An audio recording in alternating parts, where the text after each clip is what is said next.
much to Răzvan for the very kind invitation to come speak to you.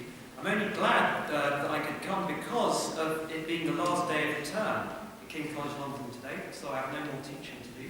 So the timing works out very well. This is my first ever trip to Romania, and actually I do want to begin with a slightly somber and unrelated note, simply by expressing my heartfelt sympathy for anybody who is affected in any way by the terrible fire, which of course I watched the aftermath on television, and I found it especially poignant. Just for me personally, I spent my teens and my 20s going to very similar rock concerts actually back in London. So I think whenever you see a tragedy unfold, and somehow you can relate to the human suffering that's unfolding, that I think makes it especially poignant. And I start on that point because my motivation for going to Ukraine, and I spent 1 year there, was principally from the humanitarian tragedy that was unfolding. And it is worth reflecting on that, I think, before I go into the majority of my talk.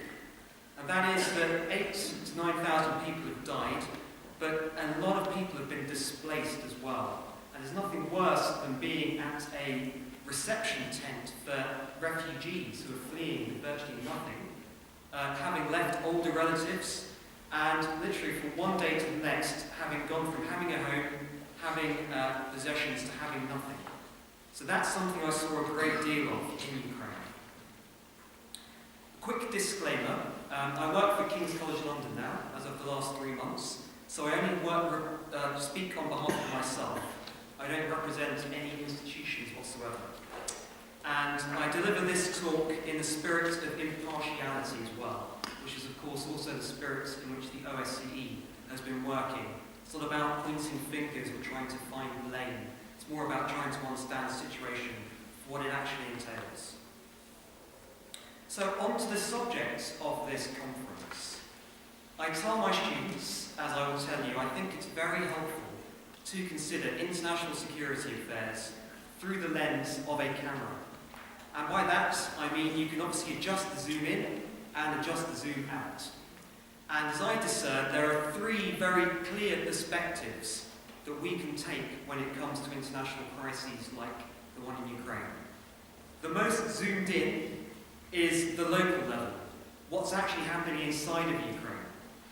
We zoom out a little bit further, then we get to the regional level. And by that, I interpret that to mean the countries immediately around Ukraine, and of course immediately around Romania as well. And if we zoom out, taking the widest possible perspective, then of course you have the international arena, the international space. And I'm actually going to focus firstly on the local level, inside of Ukraine, secondly on the international level, and I'm going to conclude on the basis of what that infers for the region. Because of course I'm not a regional specialist, so I think I'll leave some of those implications and conclusions to the audience. So, to start with my first perspective, which is the local perspective. In my year in Ukraine, and it was a full year, from last summer all the way through to the end of August, start of September, before I went back to London, I saw and we monitored the levels of violence in Ukraine drop dramatically, which is of course an extremely welcome trend. And of course everything I say to you with regards to that is publicly available in the OSCE's daily reports. Everything we were monitoring, we put into a report that's on the OSCE's SMM website, Special Monitoring Mission to Ukraine's website, and there is a Word document, or I think it's just displayed on the page now, for every single day of the conflict that the OSCE has actually been present, which is pretty much the entirety of it. So why did the levels of violence drop? Cynically, you might just say, well, Putin has switched his attention to the Middle East. But that, I think, belies the dynamics of the conflict itself, which is what I want to focus on. And of course, being a war studies lecturer, what the war has actually entailed is something that's of great interest to me. For all the talk of hybrid war, it's worth remembering that the conflict, from a military perspective, is actually quite old-fashioned. A lot of the technology being used is very old technology. There is an interesting parity that the OSCE has already reported publicly in terms of the type of equipment that both sides are using. So much so that the Ukrainian military paint 2 or 3 white stripes down the front of their vehicles simply to distinguish vehicles from the vehicles being operated by the separatists. So the irony is 100 years after the outbreak of the First World War, 1914 through to 2014 when I arrived, in Europe there are young men digging trenches to hide from shell fire. That was the kind of war that I saw unfolding. And the shell fire involved tubed artillery, it involved MLRS systems, very much Cold War technology. And as of last summer, I think the dimensions and the scale of the conflict were still very unpredictable. The front line has somewhat frozen now, but that freezing was not predetermined. Certainly in February of this year, when Debaltseve, which is a strategic rail hub town in the Donetsk region, came under assault by the separatists. Debaltseve, incidentally, was a city or small town I used to patrol to regularly until that level of violence started to escalate and close in. Then, of course, we stopped patrolling there. So when Debaltseve fell, that was, as of February, the last major changing of possession of territory in the conflict. And it's not to say that the sides haven't tried to push for more territorial gains. But in my interpretation, I think there is actually a degree of deadlock that has arisen in terms of the military resources being employed and also the military reality of the separatists trying to push out, especially around the area around Donetsk airport, and simply failing to be able to do so. So from the Ukrainian military's perspective, it appears that penning in the separatists has been the objective. And we lived throughout all the summer 2015, as did all ordinary Ukrainians, in fear of some kind of blitzkrieg, some kind of sudden offensive that would dramatically change the front line. Especially, in fact, around the 70th anniversary of Victory in Europe Day, when, of course, for any part of the world that fought the Nazi Germany invasion is a huge moment.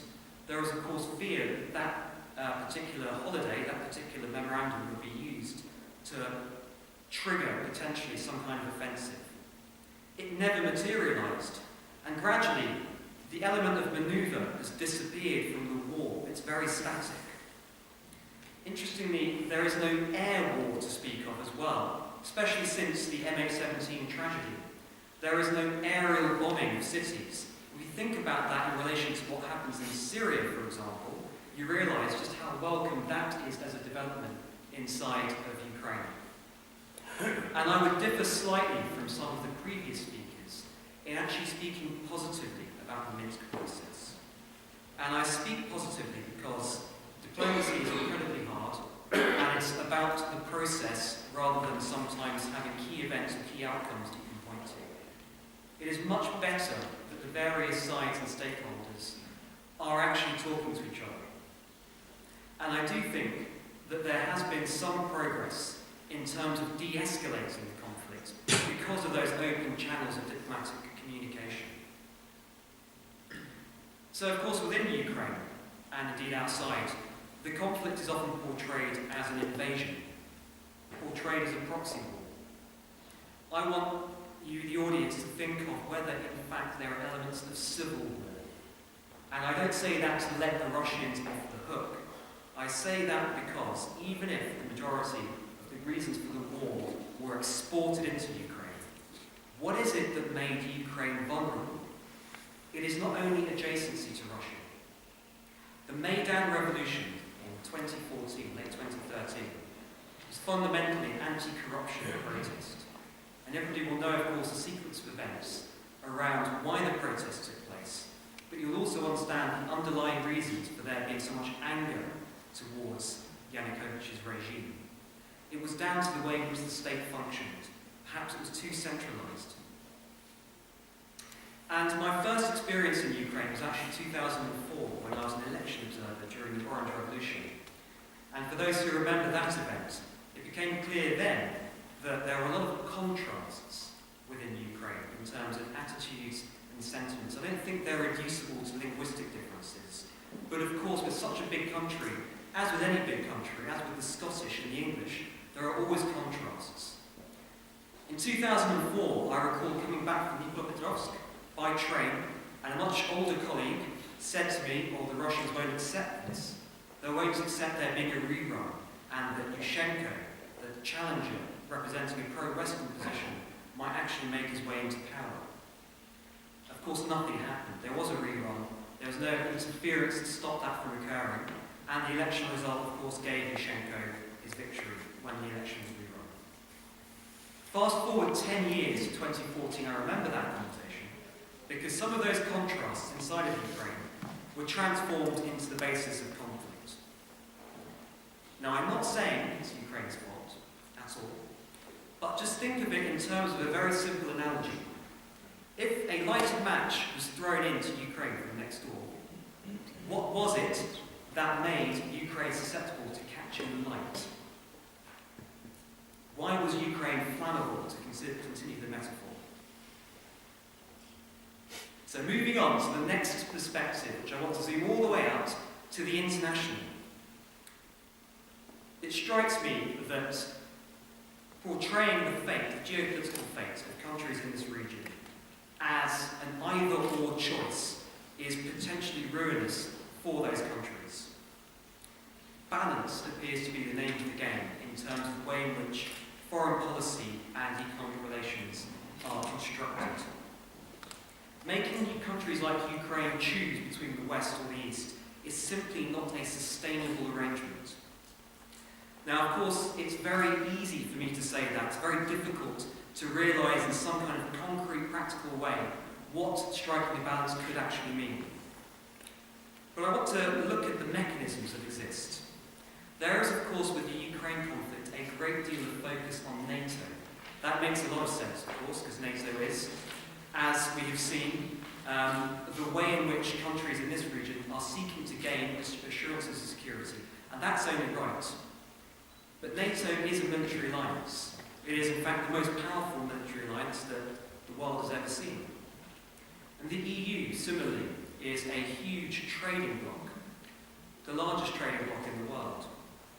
But buried in amongst all these multilateral mechanisms, I think the OSCE has been somewhat forgotten. It was a somewhat dormant organisation, more concerned with dealing with softer security issues, such as election monitoring and human rights. Very important, but nonetheless maybe a little bit out of centre stage. The OSCE, through the Ukraine crisis, has re-emerged as a potentially very useful platform because of the inclusivity with the Russians and the West.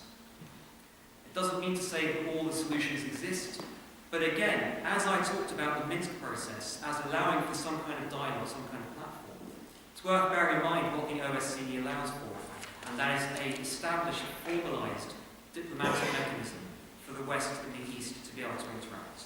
And I know Romania plays an important part in the OSCE, both at the Vienna level and indeed with some Romanian colleagues who were seconded with whom I worked in Ukraine. And I think that's something for Romania to think about. And I say that because in terms of thinking ahead, and I'm thinking more 10 and 20 years ahead, there isn't a solution as such.